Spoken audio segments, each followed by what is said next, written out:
नमस्कार दर्शकों, वैसे तो हिंदू धर्म में हर एक दिन त्योहार की तरह होता है, परंतु कुछ ऐसे त्योहार हैं जिनका हिंदू धर्म में बड़ा महत्व है। उन्हीं हिंदू त्योहारों में से एक है नवरात्रि, जिसे हर साल 2 बार मनाया जाता है। चैत्र मास की चैत्र नवरात्रि और आश्विन मास की शारदीय नवरात्रि शामिल है। हिंदू मान्यता के अनुसार देवी दुर्गा को जगत जननी अर्थात सर्व सृष्टि की रचयिता माना जाता है, और यही वजह है कि नवरात्रि के दौरान लोग लोक मान्यताओं के अनुसार देवी दुर्गा से लाभ प्राप्ति के उद्देश्य को ध्यान में रखकर माता दुर्गा को प्रसन्न करने के लिए उनके 9 अलग अलग रूपों की पूजा करते हैं और 9 दिन व्रत उपवास रखते हैं। ऐसे में लोगों को यह जरूर जानना चाहिए, क्या नवरात्रि पर्व मनाने से दुर्गा जी को खुश किया जा सकता है? क्या नवरात्र व्रत रखने से माता दुर्गा से लाभ प्राप्त किया जा सकता है? क्या नवरात्रि मानने का निर्देश किसी सद्ग्रंथ गीता वेद में दिया गया है? क्या देवी दुर्गा की पूजा करना शास्त्र सम्मत है? तो चलिए जानते हैं दर्शकों। मानव स्त्री पुरुष का जन्म भाग्यवान आत्माओं को मिलता है, जो पूर्व जन्मों में किए गए पापों तथा पुण्य पर आधारित होता है, जिसे प्रारब्ध कहा जाता है। इस बात को सब मानते हैं कि कर्म से सुख और कर्म से ही दुख होता है। वहीं हिंदू धर्म का प्रत्येक व्यक्ति जिसकी आस्था परमात्मा में है, वह मानता है कि धार्मिक शास्त्र चारों वेद श्रीमद् भगवद गीता परमात्मा का बनाया संविधान है। और हम सभी जानते हैं कि जो व्यक्ति संविधान का उल्लंघन करता है वह दंडित होता है, जिससे उसे ना सुख प्राप्त होता है, ना उसके कार्य सिद्ध होते हैं और ना उसका मोक्ष होता है, जिसका प्रमाण हमें पवित्र गीता अध्याय 16 श्लोक 23-24 में मिलता है, जिसमें कहा गया है कि जो व्यक्ति शास्त्रवेद को त्याग कर अपनी मर्जी से मनमाना आचरण करता है, उसको ना सुख की प्राप्ति होती है, ना सिद्धि प्राप्त होती है तथा ना उसको मोक्ष प्राप्त होता है। इसलिए तेरे लिए कर्तव्य और अकर्तव्य की व्यवस्था में शास्त्र ही प्रमाण है, इसलिए शास्त्रों में बताए कर्म कर। दर्शकों, प्रथम तो किसी भी प्रमाणित सद्ग्रंथ चारों वेद श्रीमद् भागवत गीता में नवरात्रि का उल्लेख नहीं मिलता है, जिससे ये शास्त्र विरुद्ध मनमाना आचरण होने से व्यर्थ है। गीता जी अध्याय नंबर 16 के श्लोक 23 में कहा है कि शास्त्र विधि को त्याग कर जो मनमाना आचरण करते हैं, मनमानी पूजाएं करते हैं, उनको न तो कोई सुख होता है, न उनका कोई सिद्धि प्राप्त होती है और न ही उनकी कोई गति होती है, अर्थात व्यर्थ है।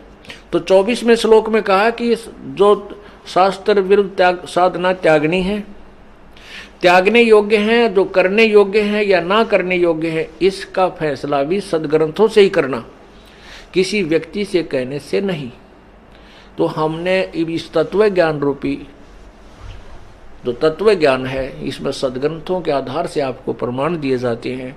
तो इनके आधार से हमने उन सदग्रंथों में लिखे हुए आध्यात्मिक कर्म को करना है, और जो उनमें नहीं लिखा है उनको त्याग देना है, वो मनमाना आचरण है। अध्याय 6 श्लोक 16 में कहा गया है, अर्थात ये योग अर्थात भक्ति नहीं अत्यधिक खाने वाले की और ना बिल्कुल ना खाने वाले अर्थात व्रत रखने वाले की तथा नहीं बहुत शयन करने वाले की तथा नहीं हट कर के अधिक जागने वाले की सिद्ध होती है, जिससे स्पष्ट है कि व्रत उपवास के लिए चारों वेदों के संक्षिप्त रूप गीता में मना किया गया है, जिसका मतलब है कि नवरात्र व्रत रखने से कोई लाभ नहीं हो सकता। तो कहने का भाव ये है कि गीता जी में श्राद्धों को मना किया है, तीर्थ व व्रतों का उसमें कति उल्लेख नहीं, बल्कि 6 अध्याय के 16वें श्लोक में व्रत करने वालों के लिए भी मना किया है। उसमें कहा कि अर्जुन, ये योग यानी भक्ति न तो अधिक खाने वाले की और न बिल्कुल ना खाने वाले की, बिल्कुल ना खाना व्रत रखना, और ना घना जागने वाले की और ना घना सोने वाले की, ये कभी सफल नहीं होती। तो व्रत मना कर रखा, और ये एकादशी के व्रत की नरी महिमा गावे ये नकली संत, और फिर तीर्थों पर भ्रमण करवावे, वहां जाने से मोक्ष हो जाता। अगर तीर्थों पर जाने से मोक्ष होता तो गीता जी में अवश्य अंकित होता, और हरे कृष्ण हरे राम ओम नमः शिवाय एवं नमः, अगर ये मंत्र सही होते तो गीता जी में वर्णन होता। जो गीता जी में वे ऑफ वर्शिप नहीं है, वो शास्त्र विधि त्याग कर मनमाना आचरण है। वहीं संक्षिप्त गीता में मना किया गया है। श्रीमद् देवी भागवत यानी देवी पुराण के 7वें स्कंद अध्याय 36 पृष्ठ 562-563 पर श्री देवी जी ने राजा हिमालय को उपदेश देते हुए कहा है। जैसे श्रीमद् देवी भागवत यानी दुर्गा पुराण में गीता प्रेस गोरखपुर से प्रकाशित में 562 और 63 पृष्ठ पे देवी हिमालय को बता रही है कि उस ब्रह्म का क्या स्वरूप है, वो बताया जाता है। अब वो क्या बता रही है? महिमा तो सुना रही है पूर्ण ब्रह्म की, और मंत्र बता रही है ब्रह्म का, ओम। एक बार वो भी पढ़ लो थोड़ा सा, क्योंकि ये इसके साथ लिंक है। अब देखिएगा, ये श्रीमद् देवी भागवत, ये गीता प्रेस गोरखपुर से प्रकाशित है। संपादक है हनुमान प्रसाद पोदार, चिमनलाल गोस्वामी, और ये है प्रकाशक में मुद्रक है गीता प्रेस गोरखपुर, गोविंद मोहन कार्यालय कोलकाता का संस्थान। इसके देखिए 562 पृष्ठ पर, श्रीमद् देवी भागवत का 562 पृष्ठ।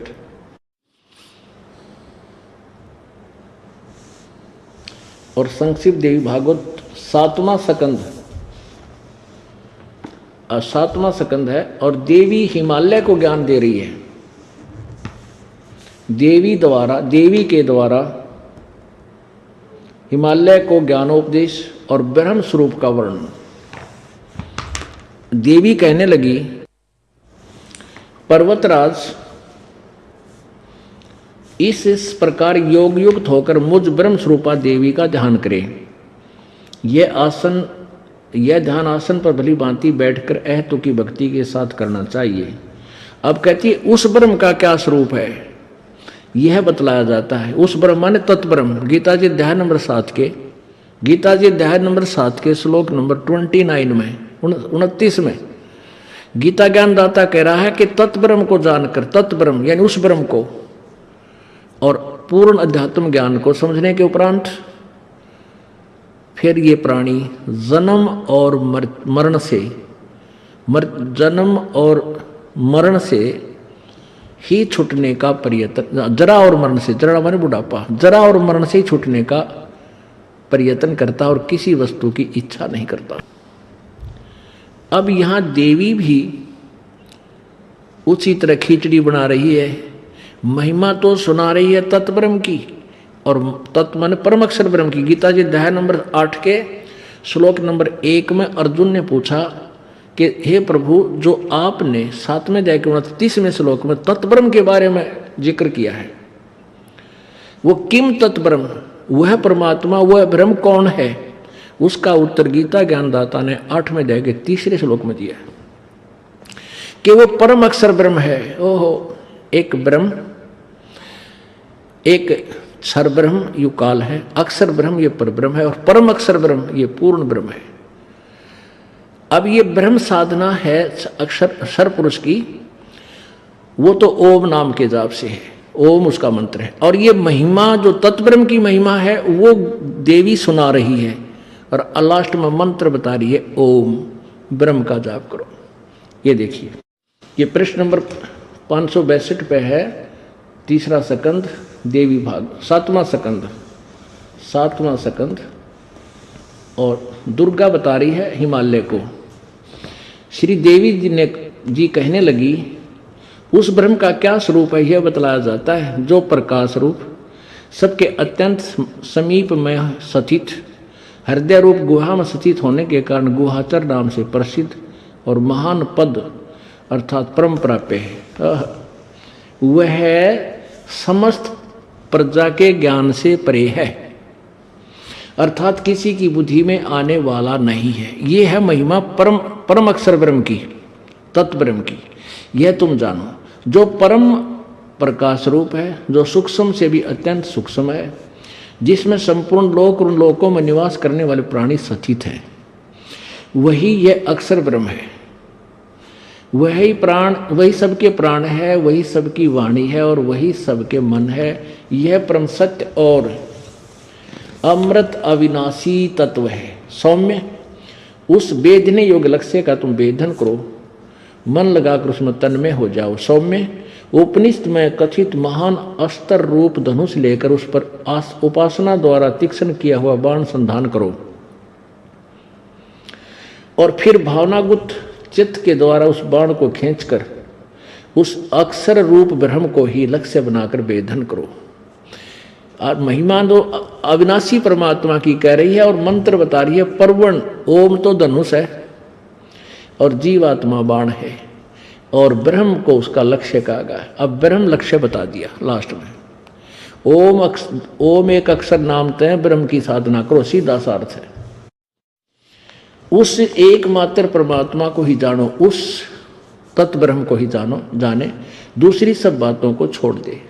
यही अमृत रूप परमात्मा के पास पहुंचने का पुल है। संसार समुद्र से पार होकर अमृत स्वरूप परमात्मा को प्राप्त करने का यही सुलभ साधन है। जिस प्रकार रथ के चक्कर में ऐसे ऐसे उस हृदय में ही विधि विविध रूप में प्रकट होने वाला पर ब्रह्म संचरण करता है, अर्थात अंतर्यामी रूप से वर्तमान है। उस आत्मा ओम के जप के साथ ध्यान करो। नाम तो बता रहे हैं ओम, महिमा गा रहे हैं पूर्ण ब्रह्म की, और साथ में ब्रह्म का भी आखिर में फिर ब्रह्म पहला छोड़ती है।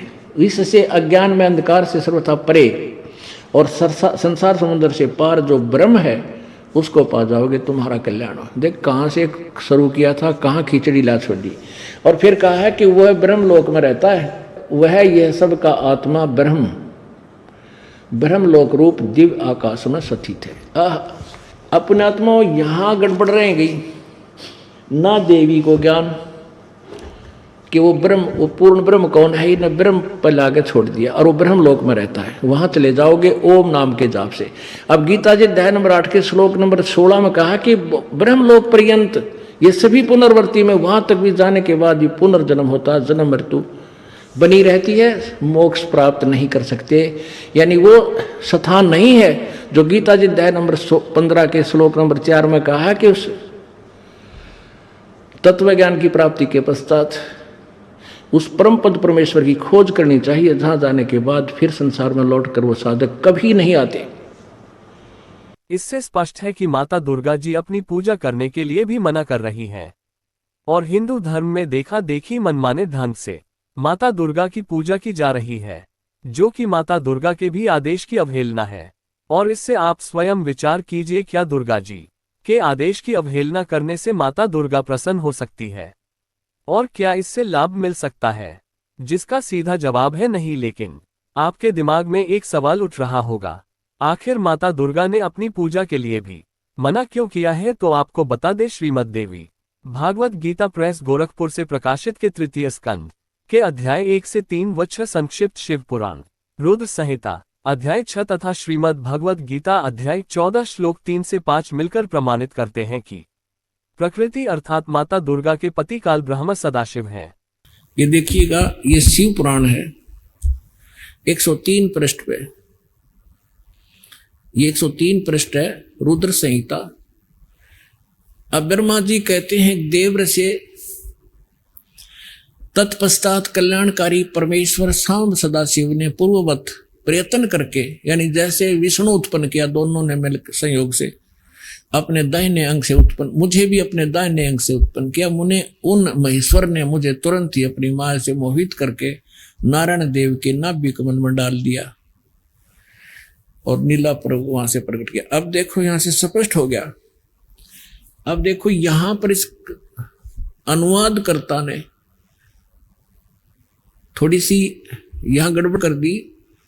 सदाशिव यह शिव का पुजारी था, कोई अनुवाद करता है शिव पुराण का, तो इसने यहां विष्णु जी की उत्पत्ति निर्भय लिख दी और ब्रह्मा जी की उत्पत्ति भी लिख दी भी सदाशिव और दुर्गा से। उसने ये नहीं पता है दुर्गा कौन है, शिवा कौन थी। तो अब यहां वो हिचक गया कि शिव से शिव की उत्पत्ति कैसे हो सकती है।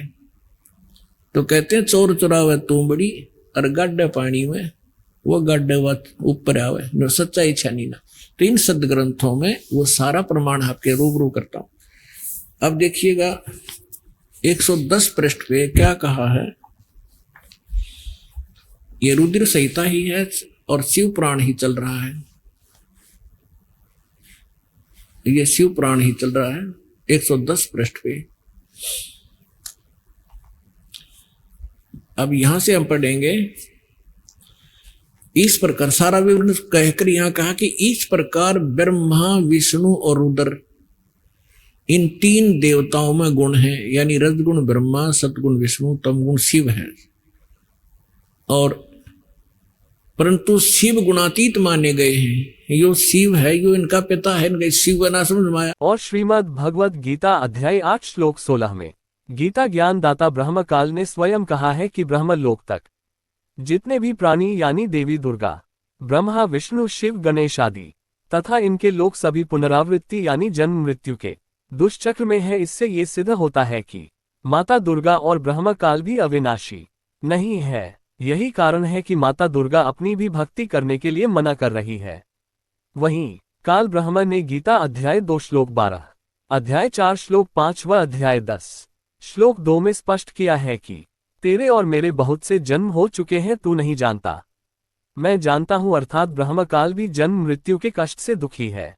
गीता ज्ञान दाता जो श्री कृष्ण जी के अंदर प्रवेश करके बोल रहा है, वो ब्रह्म है, सरपुरुष है।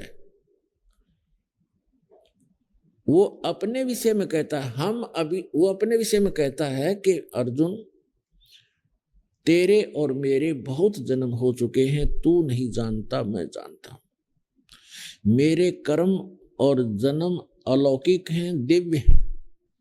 प्रमाण के लिए श्रीमद् भगवद गीता अध्याय नंबर 2 श्लोक 12, अध्याय नंबर 4 श्लोक 5 और 9, अध्याय नंबर 10 श्लोक 2 में ये गीता ज्ञानदाता स्वयं कहता है कि मेरी भी जन्म मृत्यु होती है और मेरे उपासक की भी जन्म मृत्यु होती है और आपकी भी होती है। इसलिए श्रीमद्भगवद गीता अध्याय 7 श्लोक 29, अध्याय 8 श्लोक 3 में गीता ज्ञान दाता ब्रह्मा कहता है कि जो जरा अर्थात वृद्धावस्था और मृत्यु के कष्ट से छूटने का प्रयास करते हैं, वे उस परम अक्षर ब्रह्म को जानते हैं।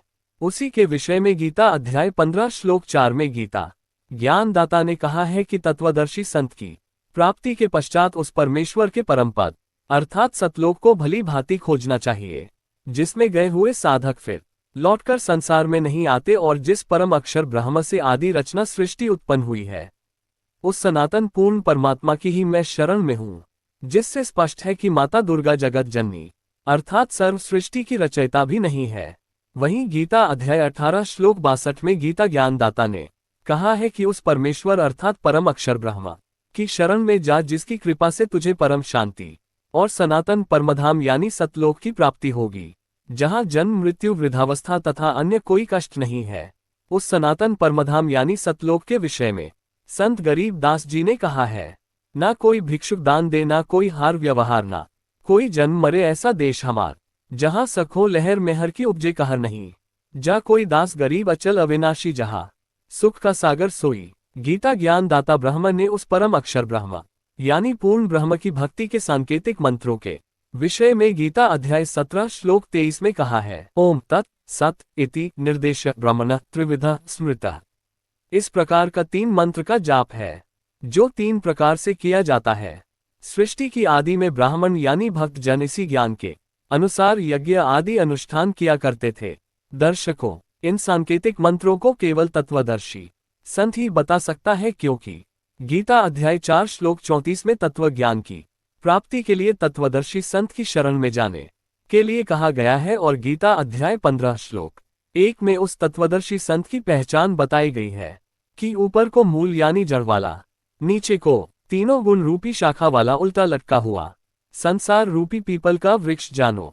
इस संसार रूपी वृक्ष के पत्ते आदि छंद है अर्थात भाग है, जो इस संसार रूपी वृक्ष के सर्व भागों को तत्व से जानता है, वह वेद के तात्पर्य को जानने वाला है, अर्थात वह तत्वदर्शी संत है। दर्शकों, मौजूदा वक्त में पृथ्वी पर पूर्ण तत्वदर्शी संत रामपाल जी महाराज, जिन्होंने सभी सदग्रंथों और सूक्ष्म वेद से बताया है।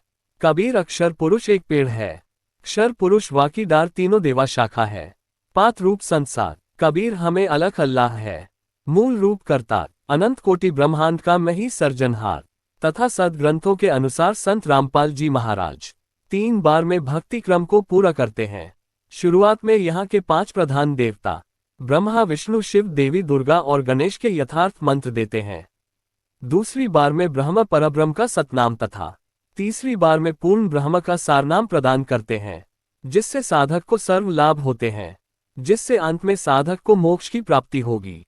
अतः आप सभी बिना समय गंवाएं, शास्त्र विरुद्ध मनमानी क्रियाओं को छोड़कर तत्वदर्शी संत रामपाल जी महाराज जी से नाम उपदेश प्राप्त कर अपने मानव जीवन का कल्याण करवाएं। धन्यवाद।